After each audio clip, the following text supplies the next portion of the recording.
जय जय शङ्कर हर हर शङ्कर जय जय शङ्कर हर हर शङ्कर जय जय शङ्कर हर हर शङ्कर जय जय शङ्कर மங்களாரம்பம் தெய்வத்தின் குரல் 6ஆம் பாகம் 16 பெற்று பெருவாழ்வு தவறான தனித்தமிழ் நாகரிக பிரிவினை தொடர்கிறது.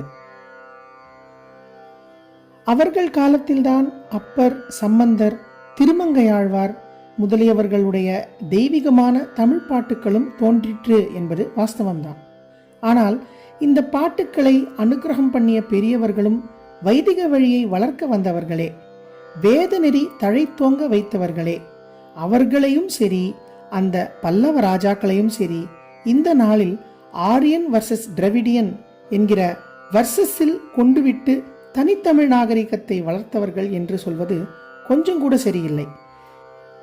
வேத சம்பிரதாயம்தான் உசத்தி என்று நிலைநாட்டுவதற்காக இதையெல்லாம் நான் சொல்ல வரவில்லை.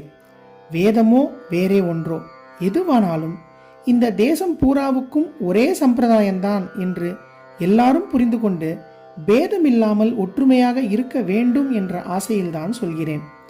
வேதம் வேணும் என்பதை விட நமக்குள் பேதம் வேண்டாம், வேண்டவே வேண்டாம். வெள்ளைக்காரர்கள் அவர்கள் காரியம் நடப்பதற்காக கட்டிவிட்ட ரேஸ் தியரியை நாமும் அப்படியே நம்பி கட்சிகளாக உடைந்து நின்று கொண்டு துவேஷமும் போட்டியுமாக இருக்க வேண்டாம். அல்லது இப்படி சண்டை போட வேண்டாமே என்பதற்காக சத்தியத்தை விட்டு கொடுத்து இல்லாத ஒரு மரபை இருந்ததாக பெருமைப்படுத்தி பிரகடனம் பண்ண வேண்டாம்.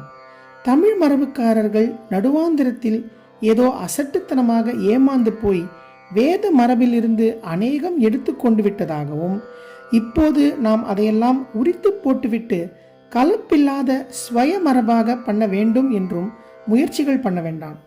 கைலாசத்திலிருந்து ராமேஸ்வரம் வரை உள்ள நாம் அத்தனை பேரும் அந்த 2 இடத்திலேயும் பிரபுவாக உள்ள ஒரே பரமேஸ்வரனுடைய குழந்தைகளாக, சகோதரர்களாக இருக்க வேண்டும் என்பதற்காகத்தான் சொல்கிறேன்.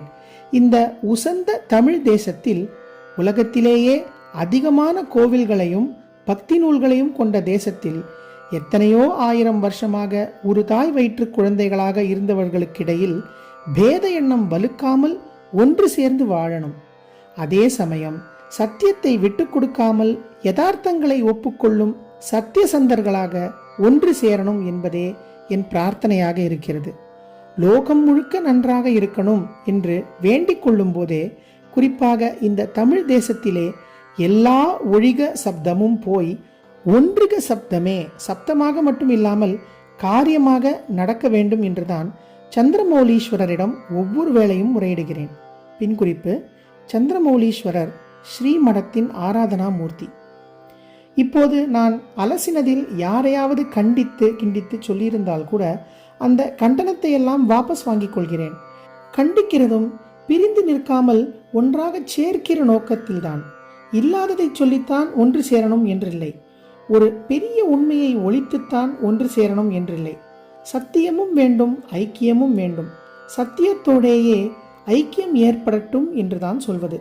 விபரீதமாக சிலது பண்ணுகிற போது கண்டித்து சொன்னால்தான் எடுபடும் என்றே அப்படி சொல்வது. அடிப்படையில் ஆசை, நோக்கம் எல்லாம் அத்தனை பேரும் அரண்குடி மக்களாக அன்போடு ஒன்று சேரணும் என்பதுதான். அரணுடைய மூத்த மகனை பற்றி சொல்ல ஆரம்பித்தது நாம் எல்லாரும் அரண்குடி மக்களாக சேர அந்த மகனுடைய அருள் ரொம்ப முக்கியம். நமக்கு தெரியாமலே அவர் இதை பண்ணி கொண்டுதான் இருக்கிறார். எப்படி என்றால், அவருக்கு தமிழ் தெய்வம் என்று இதுவரை யாரும் முத்திரை குத்தவில்லை. ஆனாலும் தமிழ்நாட்டில் அவருக்கு இருக்கிற அளவுக்கு வேற எந்த சுவாமிக்கும் கோவில் இல்லை. அவருக்கும் தமிழ்நாட்டில் இருக்கும் அளவுக்கு வேறு எந்த மாகாணத்திலும் கோவில் இல்லை. ரேஸ் எண்ணங்கள் எழும்புவதற்கே இடம் கொடுக்காமல் நம் எல்லோரையும் அவர் பக்தியில் சேர்த்து பிடித்து வைத்துக் கொண்டிருக்கிறார். அறிவுக்கும் தெய்வமாக இருக்கப்பட்ட அவரே சரியான சத்தியமான ஒற்றுமை வழியில் நம்முடைய ஆராய்ச்சிகள் போவதற்கும் விபரீதமான முடிவுகள் பண்ணாமல் இருப்பதற்கும் வழிகாட்ட வேண்டும். தவறான தனித்தமிழ் நாகரிக பிரிவினை இத்துடன் நிறைவு பெற்றது. ஜெய ஜெய சங்கர, ஹரஹர சங்கர. மகாபிரிவா சரணம். जय जय शङ्कर हर हर शङ्कर जय जय शङ्कर हर हर शङ्कर जय जय शङ्कर.